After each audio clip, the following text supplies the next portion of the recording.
ونصلي على رسوله الكريم أما بعد فأعوذ بالله من الشيطان الرجيم بسم الله الرحمن الرحيم وهو الذي أنشأ لكم السمع والأبصار والأفئدة قليلا ما تشكرون وهو الذي ذرأكم في الأرض وإليه تحشرون وهو الذي يحيي ويميت وله اختلاف الليل والنهار أفلا تعقلون بل قالوا مثل ما قال الأولون قالوا أإذا متنا وكنا ترابا عظاما أإنا لمبعوثون۔ سورۃ المؤمنون کا درس چل رہا ہے۔ اسی سورت کی آیت نمبر 78 سے لے کر 82 تک تلاوت کی۔ ان آیتوں کے اندر اللہ رب العزت نے انسانوں کے اوپر کی گئی نعمتوں کا تذکرہ بیان فرمایا ہے، اور پھر آخر میں اسی آیت میں بیان فرمایا کہ انسان بڑا ہی ناشکرا ہے، بہت ہی تھوڑا شکر ادا کرتا ہے۔ اللہ رب العزت نے انسان کے اوپر ظاہری نعمتیں بھی کی ہیں، باطنی نعمتیں بھی کی ہیں۔ باطنی نعمتیں یہ ہے کہ ہمیں اللہ رب العزت نے مسلمان کے گھر کے اندر پیدا کر دیا، یہ بہت بڑی نعمت ہے۔ اگر مسلمان نہ ہوتے تو کفر کی حالت میں ہماری پیدائش ہوتی تو ڈائریکٹ جہنم کے اندر جاتے، ہمیشہ کے لیے وہاں رہتے۔ تو اللہ رب العزت نے ہمیں مسلمان بنایا اور اشرف المخلوقات کے اندر داخل کیا، یہ سب سے بڑی نعمتیں ہیں۔ اس کے بعد اللہ رب العزت نے اس آیت کے اندر 3 چیزوں کی انسانوں کے اوپر جو اہم نعمتیں ہیں ان کا تذکرہ بیان فرمایا ہے کہ وہی اللہ ہے جس نے تمہارے کانوں کو، تمہارے آنکھوں کو اور تمہارے دل کو پیدا کیا۔ یہ 3 چیزیں انسان کے لیے بہت بڑی نعمت رکھتی ہیں۔ جس کے پاس کان نہیں ہیں اس سے جا کے پوچھیں کہ کان کی کیا نعمت ہوا کرتی ہے۔ جس کے پاس آنکھیں نہیں ہیں اس سے جا کے آنکھوں کی قدر پوچھیں کہ آنکھوں کی قدر کیا ہوتی ہے۔ جس کے پاس دل نہیں ہے، پاگل پن کے اندر زندگی گزار رہا ہے، اس سے جا کے اس سے دل کی کیفیت پوچھیں کہ دل نہیں ہے تو تمہاری کیا کیفیت ہے۔ یہ تینوں چیزیں انسان کے لیے بہت اہم ہیں۔ اب دل کے اندر اگر تکلیف ہو جائے انسان کے اوپر تو کتنے ڈاکٹر ملتے ہیں، ہزاروں ڈاکٹر ملتے ہیں کہ فلاں کو دکھاؤ فلاں کو دکھاؤ۔ دل ہے کیا چیز؟ ایک پاؤ کے برابر وزن اس کا نہیں ہوگا، معمولی چیز ہے، لیکن اس کی نعمت بہت ہی انسانوں کے لیے بہت بڑی ہے۔ اور پھر اس کے لیے خرچے کتنے ہوتے ہیں وہ ہر کوئی جانتا ہے کہ لاکھوں کروڑوں تو خرچے پہنچ جاتے ہیں اگر دل کے اندر تھوڑی سی خرابی آ جائے۔ تو یہ آنکھ، کان، دل، باقی بھی تمام اعضاء انسانوں کے جسم کے اندر جو ہیں سارے کے سارے بڑی نعمتیں ہیں۔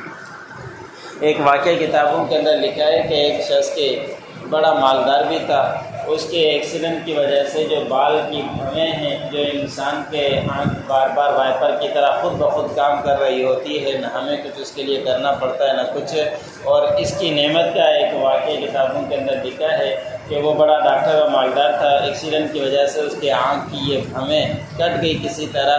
اب اس کے علاج کرانے کے لیے معلوم نہیں کہ کہاں سے کہاں تک وہ گیا کہ یہ دوبارہ آ جائیں، لیکن ہر جگہ یہی جواب ملتا کہ یہ واپس اب ہم سے تو نہیں ہو سکتی، یہ قدرتی تھی، آ گئی تو آ گئی، اب اس کا علاج نہیں۔ ہاں اس کا علاج یہ ہے کہ آپ کے آنکھ کے یہ بال نہ ہونے کی وجہ سے آپ کو تکلیف رہے گی، تو آپ کو بار بار پانی استعمال کرنا پڑے گا تاکہ یہ مٹی اتر جائے آپ کو تکلیف نہ ہو۔ اس کو بار بار پانی مارنے کی وجہ سے آپ کو معلوم ہی ہے کہ بار بار جب پانی کے اندر ہاتھ لگتا ہے تو ہاتھ کی کیفیت کیا ہو جاتی ہے۔ ہاتھ کے کھال مضبوط بھی ہے لیکن بار بار پانی لگنے کی وجہ سے وہ کیسی ہو جاتی ہے، تو آنکھ کی کیفیت بھی اس کے ساتھ یہی ہو گئی اور بار بار اس کو درد رہنے لگ گیا، تکلیف رہنے لگی، اس کا علاج نہیں ہو سکا۔ تو ہماری آنکھیں کہ بھویں کی نعمتیں خود بخود وافر کی طرح استعمال ہو رہی ہیں، یہ تو دیکھنے میں معمولی سی لیکن بہت بڑی نعمت ہے۔ تو انسان کی تمام جسم کے اعضاء بہت بڑی اللہ رب العزت کی نعمت ہیں، تو ہمیں اللہ رب العزت کا شکر ادا کرتے رہنا چاہیے۔ یہ 3 چیزیں اللہ رب العزت بیان فرمانے کے بعد فرمایا کہ انسان بہت ہی تھوڑا شکر ادا کرتا ہے، کہ انسان کو شکر بہت زیادہ کرنا چاہیے لیکن بہت ہی کم شکر بھی کرتا ہے۔ اور وہی اللہ جس نے تمہیں پھیلا دیا زمین میں اور اسی کی طرف تم اکٹھے کیے جاؤ گے۔ اللہ رب العزت نے پوری زمین کے اندر انسانیت کو پیدا کر دیا، کوئی پہاڑی علاقے کے اندر رہتا ہے، کوئی پتھری علاقے کے اندر رہتا ہے، کوئی کالی زمین میں، کوئی چٹی زمین میں، مختلف زمینوں کے اندر اللہ رب العزت نے انسانوں کو پھیلا دیا، اور اس کے بعد فرمایا کہ جتنے بھی تم پھیلے جاؤ ایک وقت آنا ہے کہ تم نے دوبارہ اکٹھا اللہ رب العزت کی طرف ہونا ہے اور وہاں چل کر تمہیں حساب دینا ہے۔ اور وہی اللہ ہے جو زندگی بھی دیتا ہے، موت بھی دیتا ہے۔ یہ زندگی اور موت دینا اللہ رب العزت کے اختیار میں ہے، کسی اور کے قبضے میں نہیں ہے۔ جب چاہے جس وقت چاہے موت دے دے، اور جس وقت چاہے جس کے لیے چاہے اولاد کی نعمت سے نواز دے، یہ انسان کے بس کے اندر نہیں۔ کتنے افراد ایسے ہیں کہ شادی کے بعد 8، 9، 10، 12 سال گزر جاتے ہیں، اولاد کی نعمت سے نہیں اللہ رب العزت نوازتے، اور کچھ ایسے ہوتے ہیں کہ شادی کے دوسرے تیسرے مہینے کے اندر خوشی مل جاتی ہے۔ تو یہ اللہ رب العزت کے ہاتھ میں ہے، جب چاہے قبضے میں ہے، جب چاہے کسی کو اولاد دے، جب چاہے کسی کو موت دے دے، اور کسی کا بڑا ایکسیڈنٹ ہوتے ہوئے بھی اللہ رب العزت اس کو بچا دیتے ہیں کہ ابھی اس کی موت نہیں آتی۔ تو جس وقت جس کیفیت کے اندر اس کی موت لکھی ہے وہ موت اسی وقت آتی ہے، اور زندگی موت یہ دونوں چیزیں اللہ رب العزت کے قبضے میں ہیں۔ اور رات اور دن کے مختلف ہونے میں یہ بھی اللہ رب العزت کے اختیار میں ہے، کسی اور کے بس میں نہیں ہے۔ ابھی راتیں آہستہ آہستہ بڑی ہونا شروع ہو گئی ہے، پھر گرمیاں آئے گی تو اس وقت دوبارہ راتیں بڑی ہو جائے گی، چھوٹی ہو جائے گی۔ تو یہ سب کچھ کرنے والی اللہ رب العزت کی ذات ہے کہ رات کو بڑا کرتے ہیں اور دن کو اللہ رب العزت کی ذات چھوٹا کر دیتی ہے، یہ کسی اور کے اختیار میں نہیں۔ پھر اللہ رب العزت نے فرمایا کہ اتنی نعمتیں تم دیکھتے بھی ہو، پھر اس کے اندر غور و فکر کیوں نہیں کرتے؟ عقل بھی رکھتے ہو تو غور و فکر کیا کرو، اس کے اندر کبھی کبھی سوچ لیا کرو کہ اللہ رب العزت نے ہمیں کس سے کس طرح بنا دیا ہے۔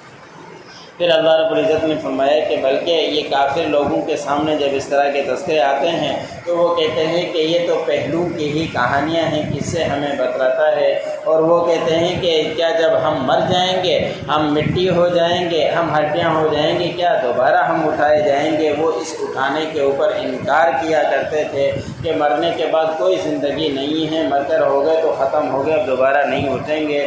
یہ بھی ایک ایمان کا حصہ ہے کہ ہمیں مر کر اٹھنا ہے، اس کے اوپر بھی ایمان لانا ہے۔ تو اللہ رب العزت نے جا بجا قرآن پاک کے اندر یہ بیان فرمایا ہے کہ انسان مریں گے، پھر اللہ رب العزت کی بارگاہ میں دوبارہ اکٹھے کیے جائیں گے۔ ایک چیز کو پہلی دفعہ پیدا کرنا انسانوں کے لیے، کاریگروں کے لیے مشکل ہے، لیکن جب محنت کر کے سیکھ لیتا ہے تو دوسری دفعہ اس کے لیے بنانا آسان ہو جاتا ہے۔ تو اللہ رب العزت تو ساری کائنات کو بنانے والے ہیں، ایک دفعہ جب پانی کے ناپاک قطرے سے ہمیں پیدا کر دیا تو دوبارہ اس کے لیے لوٹانے میں کوئی مشکل نہیں ہے، دوبارہ اللہ رب العزت کی بارگاہ میں پیش ہونا ہے۔ وَهُوَ الَّذِي أَنشَأَ لَكُمُ السَّمْعَ وَالْأَبْصَارَ وَالْأَفْئِدَةَ، وہی اللہ ہے جس نے تمہارے لیے پیدا کیے کانوں کو اور آنکھوں کو اور دل کو۔ قَلِيلًا مَا تَشْكُرُونَ، بہت تھوڑا تم شکر کرتے ہو۔ وَهُوَ الَّذِي ذَرَأَكُمْ فِي الْأَرْضِ وَإِلَيْهِ تُحْشَرُونَ، وہی اللہ ہے جس نے تمہیں پھیلا دیا زمین میں، اسی کی طرف تم اکٹھے کیے جاؤ۔ وَهُوَ الَّذِي يُحْيِي وَيُمِيتُ، اور وہی اللہ ہے جو زندگی دیتا ہے اور موت دیتا ہے۔ وَلَهُ اخْتِلَافُ اللَّيْلِ وَالنَّهَارِ، اور اسی کے لیے ہے رات اور دن کے اختلاف، پلٹنا، کبھی رات کا لمبا ہو جانا، دن کا چھوٹا ہو جانا، کبھی دن کا لمبا ہونا، رات کا چھوٹا ہونا، یہ اللہ رب العزت کے اختیار میں ہے۔ افلا تعقلون، کیا تم عقل نہیں رکھتے، سمجھ نہیں رکھتے؟ بل قالوا مثل ما قال الاولون، بلکہ وہ کہتے ہیں کہ یہ کہتا ہے اسی کے مثل جو اس سے پہلو نے کہا۔ قالوا اذا متنا وكنا ترابا وعظاما ائنا لمبعوثون، وہ لوگ کہتے ہیں کہ کیا جب ہم مر جائیں گے اور ہم ہو جائیں گے مٹی اور ہڈیاں، کیا بے شک پھر دوبارہ اٹھائے جائیں؟ جو پڑھا سننے والوں کو عمل کرنا۔ الحمد